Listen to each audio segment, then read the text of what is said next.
আমরা অন্তর্বর্তীকালীন সরকারের মধ্যে দেখতে পাচ্ছি তারা খুনি হাসিনাকে খুনি বলতে ভয় পায়, তারা এই ফ্যাসিস্টকে ফ্যাসিস্ট বলতে ভয় পায়, তারা এই সন্ত্রাসীদেরকে সন্ত্রাসী বলতে ভয় পায়। আমরা স্পষ্ট ভাষায় বলে দিতে চাই, যারা খুনি হাসিনার প্রতি সহানুভূতি দেখাবে, তারা খুনি হাসিনা তো এই দেশ থেকে ভারতে পালানোর সুযোগ পাইছে, আপনারা এই দেশ থেকে পালানোর সুযোগ পাবেন না। কিন্তু আমরা দেখতে পাচ্ছি বাংলাদেশের নিজেদেরকে একটা বড় দল দাবি করে বিএনপি, তারা মেজর সংস্কারগুলোতে নোট অফ ডিসেন্ট দিয়েছে। আরে ভাই, রাষ্ট্র সংস্কারকে আপনারা চান না? এতদিন তো 31 দফা বলে বহু সংস্কারের কথা বলছেন, এখন যখন রাষ্ট্র সংস্কারের কথা হচ্ছে, এখন কেন ডিসেন্ট দিচ্ছেন? জুলাইয়ের মাধ্যমে যে প্রজন্ম তৈরি হয়েছে তারা আর কাউরে ভয় পায় না। আপনারা যদি সংস্কারের পথে বাধা তৈরি করেন, আপনাদের পতিত ফ্যাসিস্টদের যে পরিণতি হয়েছিল তার চাইতে খারাপ পরিণতি আপনাদের হবে। সাবধান করে দিচ্ছি, সাবধান হয়ে যান।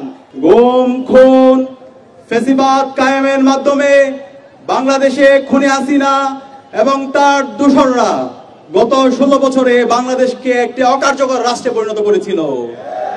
খুনি হাসিনা এবং তার দূষররা জুলাই বিপ্লবে আমাদের 2000 ভাই বোনকে শহীদ করেছে, আমাদের 40,000 ভাই বোনকে গাজী করেছে। আমাদের শহীদদের আত্মত্যাগের মাধ্যমে এবং আমাদের গাজীদের আত্মত্যাগের মাধ্যমে আজকে আমরা ফ্যাসিবাদ মুক্ত বাংলাদেশ পেয়েছি।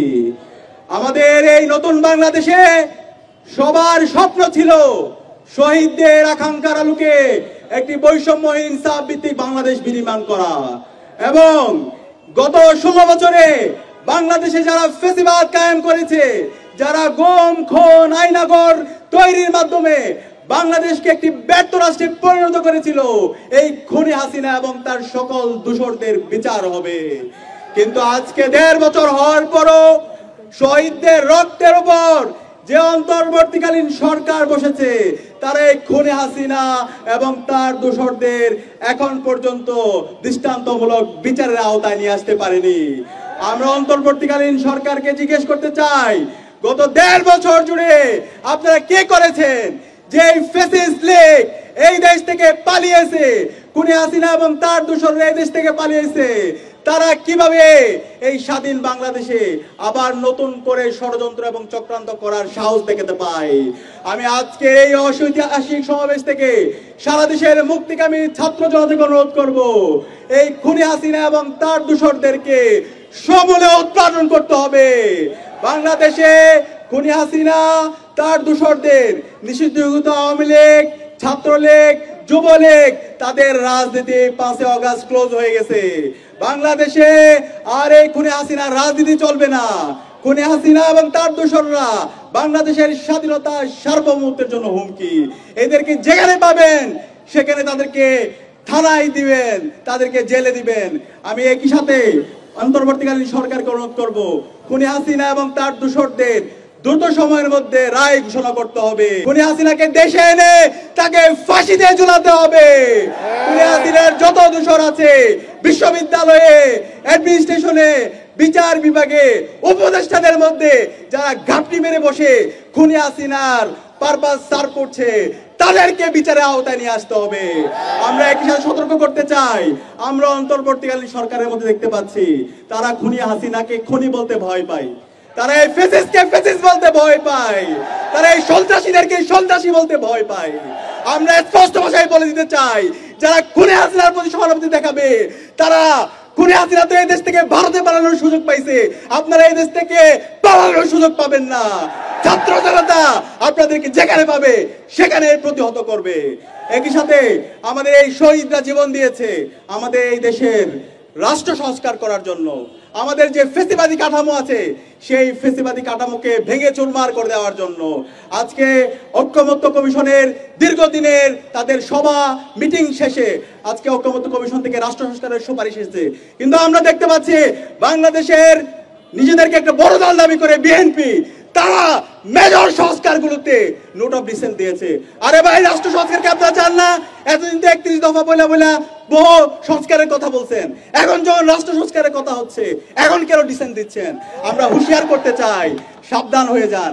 ছাত্র জনতা ঘুমায়নি। জুলাইয়ের মাধ্যমে যে প্রজন্ম তৈরি হয়েছে তারা আর কাউরে ভয় পায় না। আপনারা যদি সংস্কারের পথে বাধা তৈরি করেন, আপনাদের পতিত ফ্যাসিস্টদের যে পরিণতি হয়েছিল তার চাইতে খারাপ পরিণতি আপনাদের হবে। সাবধান করে দিচ্ছি, সাবধান হয়ে যান। দ্রুত সময়ের মধ্যে ছাত্র জনতার যে দাবি, শহীদদের যে আকাঙ্ক্ষা, সে আলোকে রাষ্ট্র সংস্কারের জায়গায় সহযোগিতা করেন। একই সাথে সকল রাজনৈতিক দলকে আমরা আহ্বান করব, আপনারা সহযোগিতা করেন, নতুন রাজনৈতিক সংস্কৃতি বিনির্মাণ করেন।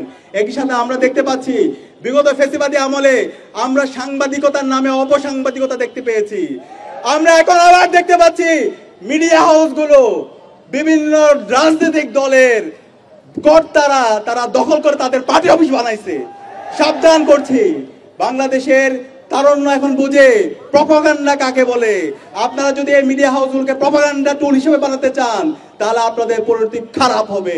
আমি সবাইকে অনুরোধ করব, মিডিয়া হচ্ছে সমাজের দর্পণ, সমাজের যে বস্তুনিষ্ঠতা, সত্যকে সত্য বলবেন, কালোকে কালো বলবেন, সাদাকে সাদা বলবেন। কেউ যদি অন্যায় করে সাহস নিয়ে সেটাকে অন্যায় বলবেন, কিন্তু প্রপাগান্ডা করবেন না। আমরা একই সাথে বাংলাদেশের সকল ছাত্র সংগঠনকে অনুরোধ করব, আজকে আমাদের ঐতিহাসিক সুযোগ এসেছে আমাদের বাংলাদেশ বিনির্মাণ করার। রাজনৈতিক দলগুলোকে অনুরোধ করব, এই ঐতিহাসিক সুযোগ আমরা যেন হেলায় দোলে আমরা নষ্ট না করি। আমরা যেন শহীদদের আকাঙ্ক্ষার আলোকে আমাদের এই বৈষম্যহীন বাংলাদেশ বিনির্মাণ করার জন্য ঐক্যবদ্ধভাবে কাজ করি। আমি আবারও বলছি, এই খুনি হাসিনা এবং নিষিদ্ধ ছাত্রলীগ, যুবলীগ, এই সকল গণহত্যা এবং শিশু হত্যার বিচারে স্বাধীন বাংলাদেশে হবে। খুনি হাসিনাকে দেশে নিয়ে এসে তাকে ফাঁসিতে ঝোলাতে হবে। একই সাথে আওয়ামী লীগের যত দোষর আছে তাদেরকে যেখানে পাওয়া যাবে তাদেরকে প্রতিরোধ করতে হবে, তাদেরকে থানায় দিতে হবে। রাষ্ট্র সংস্কারের পথে যারা বাধা হবে তাদের বিরুদ্ধে আমাদের প্রতিরোধ চলবে। একই সাথে একটি সুস্থ নির্বাচন করার জন্য নির্বাচন কমিশন, আইন শৃঙ্খলা বাহিনী সবাইকে লেভেল প্লেইং ফিল্ড ইনশিওর করার জন্য অনুরোধ করছি।